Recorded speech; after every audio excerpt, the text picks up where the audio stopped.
Good evening student, कैसे हैं आप सब। Let's begin start class 8th science NCERT regular classes. तो स्टूडेंट, लास्ट क्लास में हमने पढ़ा था व्हाट इज इरिगेशन, सिंचाई क्या होती है, सोर्स ऑफ इरिगेशन सिंचाई के स्रोत, और खाद एवं उर्वरक में अंतर भी हमने पढ़े थे। आज हमको सिंचाई के तरीके के बारे में पढ़ना है। सिंचाई कितने तरीके से की जाती है। जैसा कि मैं आपको कल बता चुकी थी कि सिंचाई दो तरीके से की जाती है, सिंचाई के पारंपरिक तरीके से और छिड़काव तंत्र द्वारा, जो कि आधुनिक विधि के अंतर्गत आती है, और ड्रिप तंत्र। चलिए आज की क्लास हम स्टार्ट करते हैं स्टूडेंट।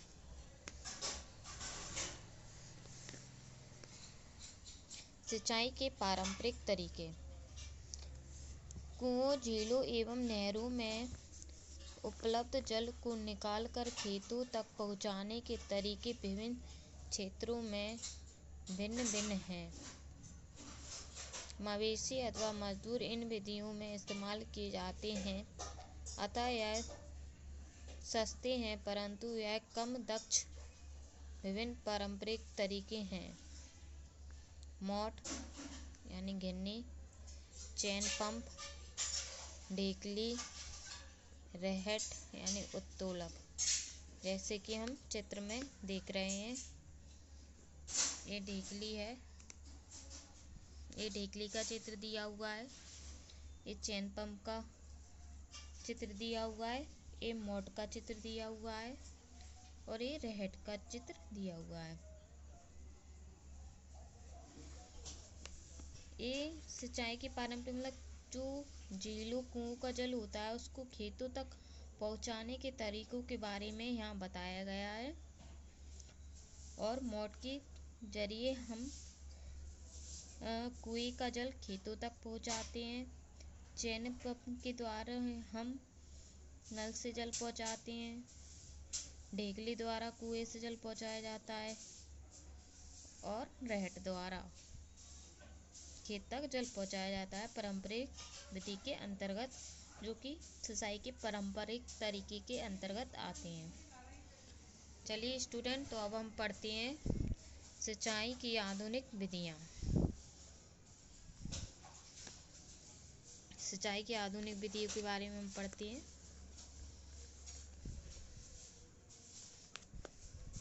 सिंचाई की आधुनिक विधियां, मैं इसको हेडिंग कर रही हूँ। सिंचाई की आधुनिक विधियों द्वारा हम जल का उपयोग मितव्ययता से होकर कर सकते हैं। मुख्य विधियां इसमें दिया हुआ है। सिंचाई का जो आधुनिक विधियां हैं, इसका उपयोग हम जल का मितव्ययता मतलब जल का बिना बर्बाद किए सिंचाई में उपयोग करते हैं। और जो हम पारंपरिक विधि द्वारा जल थोड़ा अधिक खर्च होता है, क्योंकि आने जाने में उपलब्ध साधन नहीं होते हैं, जिससे जल इधर उधर बह जाता है और जल की बर्बादी होती है। जबकि आधुनिक तरीके से जल नियमित तरीके से बिना बर्बाद हुए सिंचाई करता है। आधुनिक सिंचाई की आधुनिक विधियों में दो मेथड होते हैं। एक होता है छिड़काव तंत्र, जिसको इंग्लिश में कहते हैं स्प्रिंकल सिस्टम, और सेकंड होता है ड्रिप तंत्र, यानी जिसको इंग्लिश में कहते हैं ड्रिप सिस्टम। ये दो विधि है, आधुनिक विधि है। आपके क्वेश्चन में आ जाता है सिंचाई की आधुनिक विधियों यहाँ कितने प्रकार की होती हैं, तो आपको लिखना है दो प्रकार की, मुख्यतः छिड़काव तंत्र एवं ड्रिप तंत्र। तो चलिए स्टूडेंट, अब हम पढ़ते हैं छिड़काव तंत्र के बारे में। इस विधि का उपयोग असमतल भूमि के लिए किया जाता है, जहाँ पर जल कम मात्रा में उपलब्ध है। ऊर्ध्व पाइपों नलों के ऊपरी सिरों पर घूमने वाले नोजल लगे होते हैं। यह पाइप निश्चित दूरी पर मुख्य पाइप से जुड़े होते हैं। जब पंप की सहायता से जल मुख्य पाइप में भेजा जाता है तो वह घूमते हुए नोजल से बाहर निकलता है। इसका छिड़काव पौधों पर इस प्रकार होता है जैसे वर्षा हो। छिड़काव लॉन, कॉफ़ी की खेती एवं कई अन्य फसलों के लिए अत्यंत उपयोगी है, जैसे कि उपयुक्त चित्र में दिया गया है। तो स्टूडेंट आप इस वाले चित्र को देखें।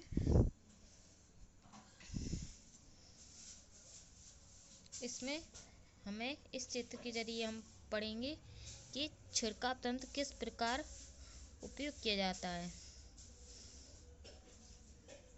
इस विधि का उपयोग वहाँ किया जाता है जहाँ जल कम मात्रा में रहता है, जहाँ जल की उपलब्धता कम रहती है। इस विधि में ऊर्ध्व पाइप लगाए जाते हैं कुएं के अंदर। कुएं के अंदर एक पाइप डाला जाता है, फिर उसको मोटर से जोड़ दिया जाता है। पंप की सहायता से मुख्य पाइप में भेजा जाता है। यानी पंप मतलब मोटर लगी होती है एक प्रकार की, जो नीचे से पानी को इधर से खींच के मोटर चलती है तो यहाँ तक आ जाता है। फिर इस वाले नोजल से निकलकर जल बाहर की ओर स्रावित होता है और यहाँ पर जगह जगह इसमें छिद्र किए जाते हैं जिससे पानी का छिड़काव होता है। इसे ही छिड़काव तंत्र विधि कहते हैं सिंचाई के उपयोग के लिए।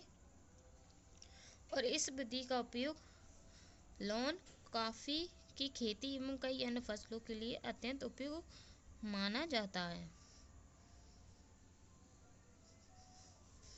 और ये जो नोजल होता है ना वो घूमता रहता है इस प्रकार, जैसे इधर पे पानी यहाँ से पंप द्वारा ऊपर गया, फिर इस वाले नोजल में आया और ये नोजल सर्कुलेट गति करेगा जिससे ये इस प्रकार घूमेगा।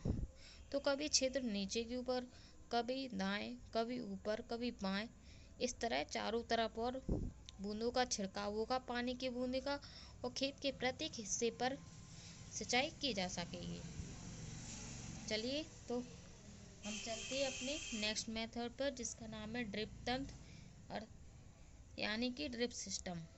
इस विधि में जल बूंद बूंद करके सीधे पौधों की जड़ों में गिरता है, अतः इसे ड्रिप तंत्र कहते हैं। फलदार पौधों एवं वृक्षों को पानी देने का यह सर्वोत्तम तरीका है। इसमें पौधों को बूंद बूंद करके जल प्राप्त होता है। निम्नलिखित चित्र में चित्र 1.5b, इस विधि में जल बिल्कुल व्यर्थ नहीं होता है, अतः यह जल की कमी वाले क्षेत्रों के लिए वरदान है। ड्रिप तंत्र में एक विधि का जल बूंद बूंद करके इस विधि में छिड़काव नहीं होता है, यानी नोजल द्वारा चारों दिशाओं में बूंदों का छिड़काव नहीं किया जाता है, बल्कि मोटर की सहायता से एक कुएं में से जल ऊपर आता है और नोजल द्वारा सीधे खेत की जड़ों में प्रदान किया जाता है, जिससे यह धीरे धीरे सभी पौधों के जड़ों में पहुंच जाता है। इससे पानी की भी कोई बर्बादी नहीं होती है और यह पौधे फलदार एवं बगीचों के लिए काफ़ी अधिक उपयोगी रहती हैं। और इससे पानी, इस विधि में पानी की भी बर्बादी बिल्कुल नहीं होती है, इस सबसे बेस्ट विधि मानी जाती है। जबकि छिड़काव विधि में पानी चारों दिशाओं में बूंद बूंद करके फैलता है, जिससे थोड़ी पानी की बर्बादी मानी जाती है। बल्कि जबकि ड्रिप तंत्र एक पानी की कमी वाले क्षेत्रों के लिए एक वरदान साबित हुआ है, क्योंकि यह कम पानी में अच्छी उपज प्रदान करता है सिंचाई करके फसलों की। ये रहा जैसा कि आप चित्र में देख रहे हैं। और स्टूडेंट आपको ये दोनों चित्र बनाने हैं, अपनी नोटबुक में प्रैक्टिस करनी है। चलिए तो स्टूडेंट अब हम चलते हैं नेक्स्ट पेज पर।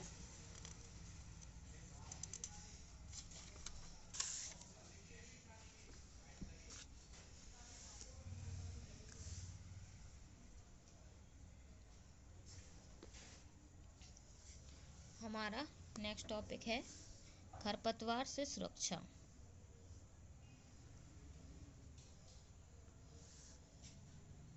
बूझो और पहेली निकट के गेहूं के खेत में गए और उन्होंने देखा कि खेत में फसल के साथ कुछ अन्य पौधे भी उग रहे हैं।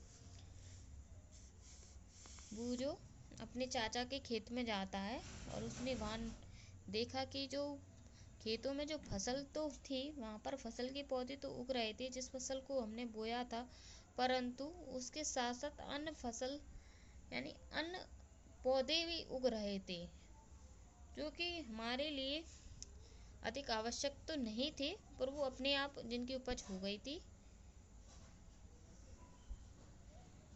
और उनके मन में एक क्वेश्चन आया कि क्या ये जो पौधे उस फसल के साथ उग रहे हैं, क्या इन्हें आवश्यक उद्देश्य के लिए बोया गया है।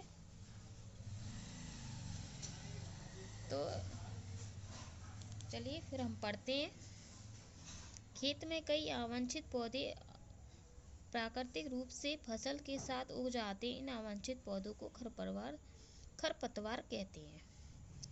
ठीक है, आपको स्टूडेंट आपका क्वेश्चन बन गया 2 नंबर में, खरपतवार किसे कहते हैं।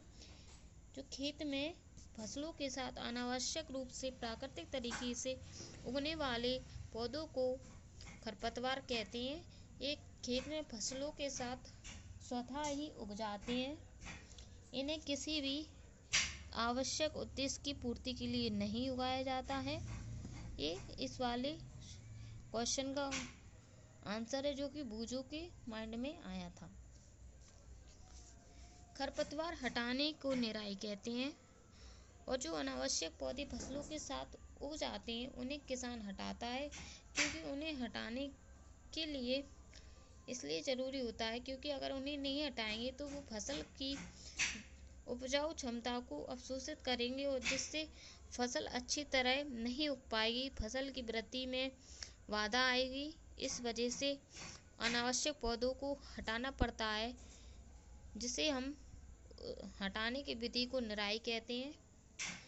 निराई आवश्यक है क्योंकि खरपतवार जल, पोषक, जगह और प्रकाश की स्पर्धा की फसल की वृद्धि पर प्रभाव डालते हैं। जैसा कि मैं आपको समझा सकती हूँ, यह उपजाऊ क्षमता को प्रभावित करते हैं। खरपतवार पोषक, प्रकाश की स्पर्धा पर वृद्धि पर प्रभाव डालते हैं फसल की। कुछ खरपतवार कटाई में भी बाधा डालते हैं तथा मनुष्य, पशुओं के लिए विषैले हो सकते हैं। खरपतवार को हटाने एवं उनकी वृद्धि को नियंत्रित करने के लिए किसान विभिन्न तरीके अपनाता है। फसल उगाने से पहले खेत जोतने से खरपतवार उखाड़ने एवं हटाने में सहायता मिलती है। इससे खरपतवार पौधों सूख पर मर जाते हैं और मिट्टी में मिल जाते हैं। खरपतवार हटाने का सर्वोत्तम समय उनमें पुष्पन एवं बीज बनने से पहले का होता है। खरपतवार पौधों का हाथ से जड़ सहित उखाड़ कर अथवा भूमि के निकट से काट कर समय समय पर हटा दिया जाता है। यह कार्य खुरपी या हेहरी की सहायता से किया जाता है। स्टूडेंट, जो खरपतवार होती है उन्हें हटाने का सबसे पहले सर्वोत्तम तरीका यह है कि फसल बीज बोने से पहले सबसे पहले ही अनावश्यक खरपतवार को हटा दिया जाता है जड़ सहित। यदि वे फसल के बाद भी उगते हैं तो उन्हें भी काट कर समय समय पर हटा दिया जाता है और खुरपी या हेहरी की सहायता से उन्हें हटाया जाता है। रसायनों के उपयोग से भी खरपतवार नियंत्रण किया जाता है, जिन्हें खरपतवार नाशी कहते हैं। ये खुरपी या हेहरों द्वारा हटाना खरपतवार का एक प्राकृतिक तरीका है, जबकि रासायनिक उर्वरकों यानी रासायनिक दवाइयों की सहायता से जब हम खरपतवार को हटाते हैं तो उस दवाई को खरपतवार नाशी कहते हैं। जैसे 2,4-D खेतों में इनका छिड़काव किया जाता है। यह एक खरपतवार है किया जाता है जिससे खरपतवार पौधों मर जाते हैं, परंतु फसल को कोई हानि नहीं होती है। खरपतवार नाशी को जल में आवश्यकता अनुसार मिलाकर स्प्रे फुहार की सहायता से खेत में छिड़काव करते हैं। जैसे कि चित्र 1.6 में आप देख रहे हैं। खरपतवारनाशी का छिड़काव। 2,4-D को जल में मिलाकर खेत के सभी पौधों पर छिड़काव किया जाता है, जिससे जो अनावश्यक खरपतवार रहते हैं वो स्वतः ही मर जाते हैं, जबकि हमारी फसल को कोई नुकसान नहीं होता है।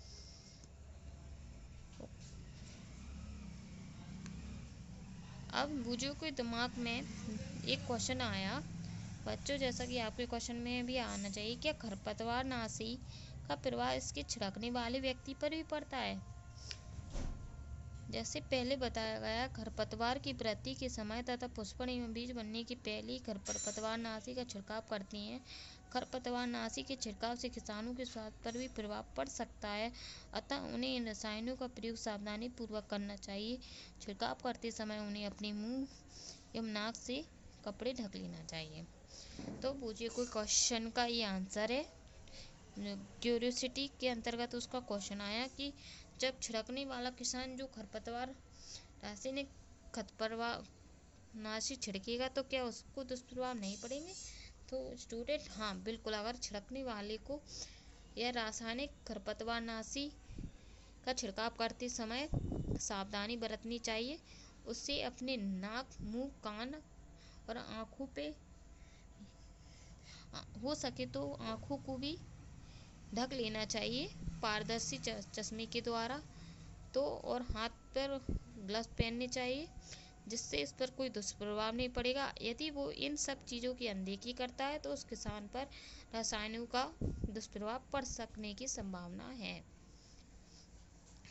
तो स्टूडेंट आज की क्लास में हमने पढ़ा है कि सिंचाई की विधियाँ पढ़ी हमने। पारंपरिक विधि, आधुनिक विधि के अंतर्गत हमने पढ़ा छिड़काव तंत्र, ड्रिप तंत्र मेथड, और हमने पढ़ा खरपतवार क्या होता है, खरपतवारनाशी क्या होते हैं, नेचुरल यानी प्राकृतिक खरपतवार क्या होते हैं, रासायनिक खरपतवार कैसे होते हैं, इन खरपतवारों को हटाया कैसे जाता है, रासायनिक खरपतवारनाशी का उपयोग करते समय क्या क्या सावधानी बरतनी चाहिए, और खरपतवार हटाने की विधि को निराई कहते हैं, etc हमने आज पढ़ा। और तो स्टूडेंट आज की क्लास हम यहीं ख़त्म करते हैं। नेक्स्ट डे हम न्यू टॉपिक पढ़ेंगे जिसका नाम है कटाई। कटाई क्या होता है? ठीक है स्टूडेंट, कल की क्लास में हम कटाई पढ़ेंगे। तो स्टूडेंट आपको आज की क्लास कैसी लगी? अच्छी लगी हो तो चैनल को लाइक करें, सब्सक्राइब करें, शेयर करें, कमेंट करें और हमारे साथ जुड़े रहें क्लास 8 साइंस NCERT डेली पढ़ने के लिए। Thank you for watching student.